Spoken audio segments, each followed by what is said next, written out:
Welcome to day one of the Lexington Select Yearling Sale. I'm Heather Vitale for Harness Racing Update.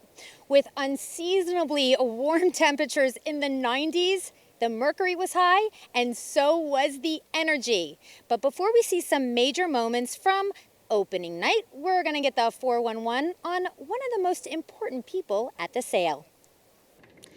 We all know you can't have an auction without an auctioneer. And here in Lexington, we've got two. We've got Jim Birdwell and Danny Green.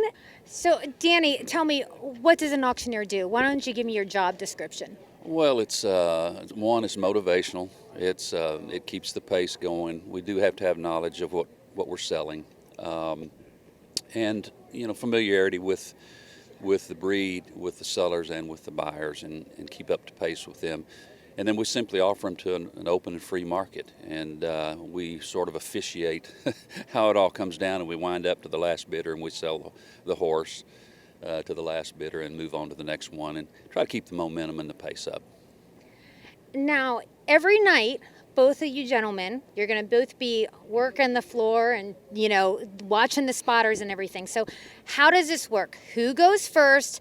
How many horses do you do? How do you keep your, voice going for the next night? So what's the progress and the pace in that? Well, seniority always goes first, and so Danny goes first, and I follow up after that, and we just divide the offering, whatever it is, into equal parts, and that way we stay fresh and are able to do the best job we can do when we have a little break in between, and so forth. So that's basically how it's all done from that standpoint. Okay, now, favorite part of the job and toughest part of the job? Well, the favorite part is just simply when you turn the mic on and you do what we've trained for so many years to do. And of course, it's always better when the sale is really good.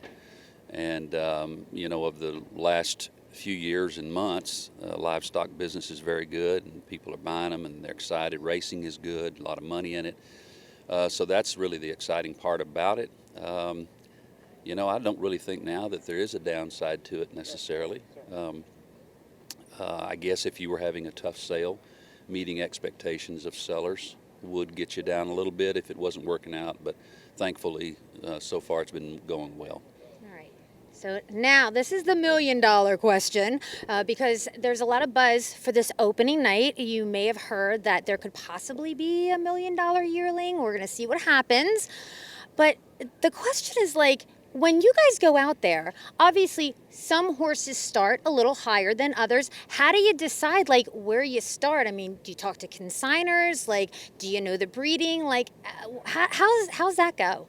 A lot of that's determined by pedigree, and I'm not an expert in pedigrees, but the sale management is, and they give us an idea of pedigrees on certain individuals that they think can sell well.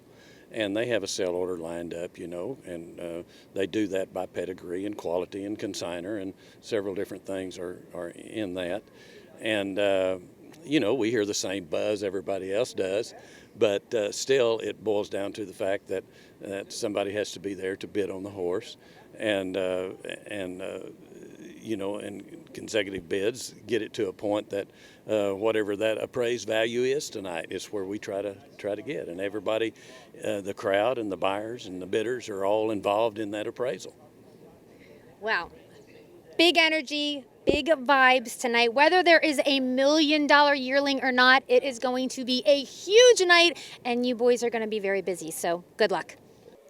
Ineffable means too great to be expressed or described in words. And that's exactly how day one started with hip number 7, who goes by the name of, you guessed it, Ineffable, selling for $600,000. The Cantab Hall filly, out of the world champion, Jolene, was bought by Lena Alm, an agent for SRF Stable of Sweden. And that was just the beginning of the night. It seems like every time you looked up, the gavel was pounding down on yearlings being sold at $200,000, $350,000, $500,000, 800,000, but it was the two 7-digit yearlings who had the crowd cheering. First, hip number 44, Maverick, a son of Father Patrick and a full brother to Green Shoe, sold for $1.1 million. It was the first $1 million yearling in harness racing history. I am literally shaking. I cannot believe what I just saw.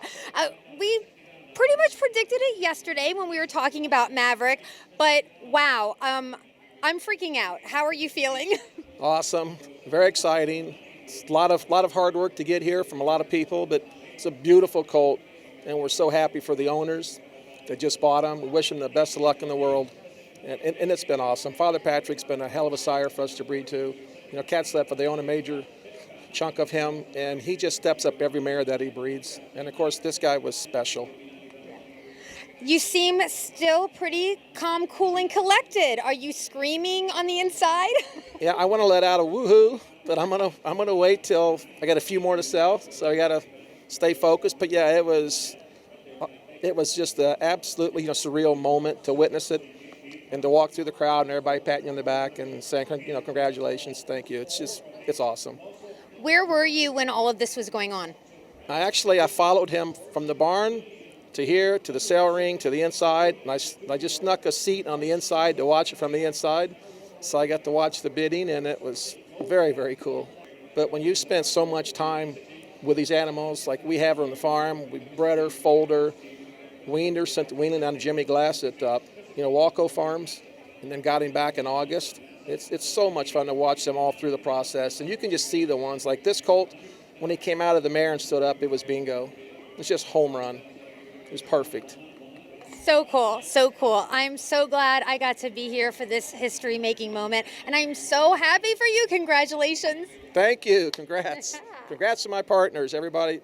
Marvin Katz out of Leadveld, Jimmy Glass, Perry Soderberg. We're all involved in it together. It's just a wonderful, wonderful night for the whole Katz Leadveld team, and of course Kentuckiana as well. Awesome. The obvious question here is, what just happened? I mean, seriously, I was like freaking out, and you were actually doing the bidding, right, for your owners? Brad was actually doing the bidding, but we were sitting there together, so, we were kind of looking on each other for a little inspiration, but we got it done. All right, what did you like about the horse? There was a lot of things. I was the underbidder on Green Shoe when he sold as a yearling, so we come back and we get another brother that we liked equally as well. Of course, we had to pay more than we had to have paid for Green Shoe last year, but, this was the same type of horse. Pedigree, performance, athletic ability. I mean, everything he did in the paddock was great video, a lot of presence. So, we took a shot, and we'll see if it pays off. Yeah, Brad was telling me earlier that, if there were boxes to check, this horse had all the boxes checked. I mean, you absolutely loved him, obviously. Yeah, absolutely. We looked at a bunch of trotting colts, and, Brad hadn't seen him until yesterday when he came down, and when we brought him out of the stall, he said, okay, put him back. I mean, that's the one. I mean, he just, he was a man among boys. Now, was this the one like the I am not leaving the sale without him horse? Well, with indiscretion, of course. I mean, I'm not sure how much farther we were going, but, we weren't going to lose him that easy, and I felt pretty confident going into it. And, I'm always a big believer, and Brad and I talked to that beforehand, that, it's tough to stop on a hard number. It's tough to stop on 100,000, 200,000, 300,000. You have to give your little room past that to get the job done, and that's what we were able to do. Okay, what's the ownership in this then? So we've got Brad, and who else is involved? We haven't worked all the partners out yet. We're still waiting to see who all is going to be involved in the horse, but I feel like we've pretty much got everything sold out. It's just a matter of who's going to take what percentages. Okay, well, you got my number, so. Absolutely, you're in for 10%. All right, thank you, Tony, and congratulations. Thank you so much. Then, when number 105 entered the ring, the Muscle Hill colt named Damien brought a cool mill. The trotter is a full brother to the world champion, Propulsion. Daniel, I was just coming off of my high of the first $1 million horse, okay? Then you got to get my blood going again, and I'm like, I see those 7 figures pop up. Were you expecting to go to $1 million? Not really. But, yeah, here we are. But you loved this horse, right? Yes, I got his full brother home in Sweden, and he's an awesome horse and my best horse in all time. And he has done so much for us, and we thought we liked his brother too, so we will go all in. And yeah, here And we you are did. again. Yeah, we did. Now, is that propulsion? Yes. Okay. So other than the breeding, I mean, you had to have loved the way this horse looked. Yeah, the video we saw in Sweden, it was awesome. So we booked our flight and come over just for this horse. Who are your owners? Because you're the trainer, but who's the partnerships here? It's Brixton Medical AB. Congratulations again, and have a great night. David, did you think ever in your life you not only $1 million yearling, $2 million yearlings? Well, no. I mean, but there's always hope, and the stars were going to align a little bit tonight, and there was a shot, obviously, with Green Shoe's brother that without the pre-sale hype, there was a shot, and but I think really to sell two is a phenomenal feat, and really the credit goes to the breeders and the buyers. I think it's great for the industry. It's historic. It's it sends great signs for the industry, and how can't you be thrilled? It's outstanding, actually. Really, it's truly a hell of a job. Yeah, the trotters were the superstars tonight.